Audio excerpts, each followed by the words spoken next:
வணக்கம், நான் உங்கள் பெங்களூர் தமிழன்.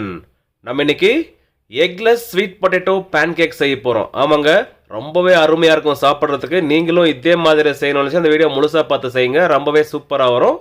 செஞ்சு சாப்பிட்டு பார்த்துட்டு கமெண்ட்டில் சொல்லுங்கள் எப்படி இருந்தால் நான் தெரிஞ்சுக்கிறேன்.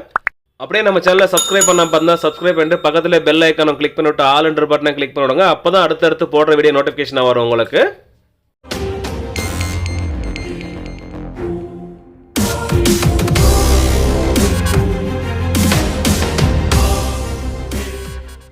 நம்ம இன்றைக்கி ஸ்வீட் பொட்டேட்டோ பேன் கேக் செய்ய போகிறோம். அதுக்காக 1 கிலோ ஸ்வீட் பொட்டேட்டோ எடுத்து வேக வச்சுருக்கோம்.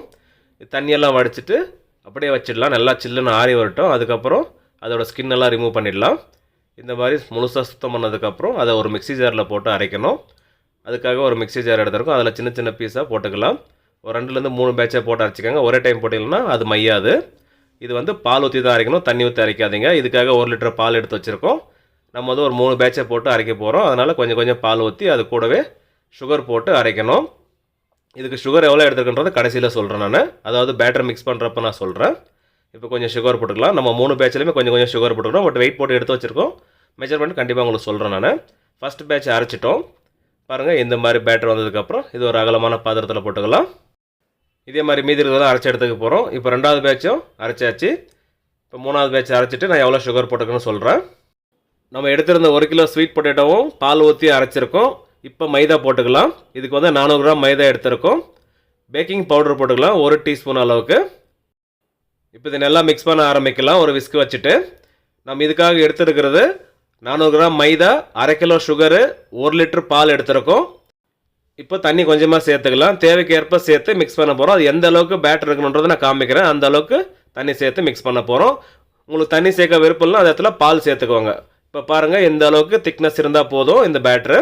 நான் திரும்பவும் எடுத்து ஊற்றுறோம் பாருங்கள். இந்த அளவுக்கு திக்னஸ் இருந்தாவே கரெக்டாக இருக்குங்க. இது ரெடி ஆகிடுச்சு.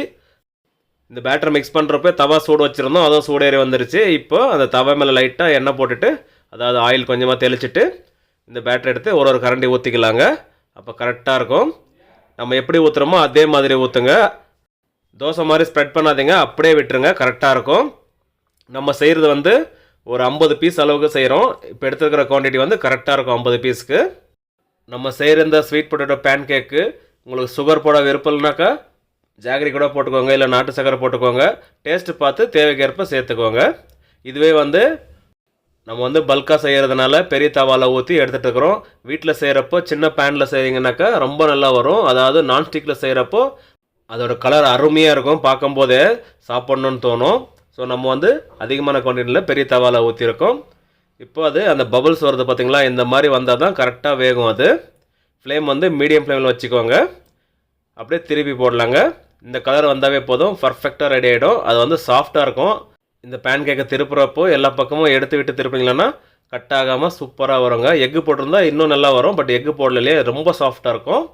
இப்போ எல்லாத்தையும் திருப்பி முடிச்சதுக்கப்புறம் பார்க்கவே அழகாக இருக்குது பாருங்கள். 2 பக்கமும் ஒரே மாதிரி கலர் மாதிரி வரும். அந்த லெவலுக்கு விடுங்க. கண்டிப்பாக சிம்மில் வச்சுட்டு செஞ்சால் சூப்பராக வருங்க. பாருங்கள், பார்க்கவே அழகாக கோல்டன் கலரில் மாதிரி வந்துருச்சு பாருங்கள். அவ்வளோதான், இது ரெடி ஆகிடுச்சு. எடுத்துடலாங்க. இதே மாதிரி மீதி இருக்கிற பேட்டர்லாம் பேன் கேக்காக செஞ்சு முடிச்சிடலாம்.